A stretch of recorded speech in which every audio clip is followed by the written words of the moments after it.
How to download and install Zelle app on Android. First of all, open the Play Store app on your device. Then tap on the search button at the bottom right corner of the screen. In the search bar at the top, type Zelle and look for the official app published by Early Warning Services LLC. Make sure it matches the correct logo to avoid downloading a fake version. Once you find it, tap on the install button and wait for the download and installation process to complete. Next, open the app after installation. If it shows that the app is not available in your country, don't worry, there is a solution. You can download the app using a third-party app such as APK Pure.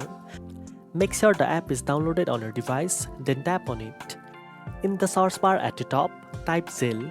You will see the official app appear. Tap on it and then hit install to start the installation process. Once the app is installed, tap open to launch it. Now you know how to download and install Zelle app on Android. If you found this tutorial helpful, don't forget to like, share and subscribe for more finance tips.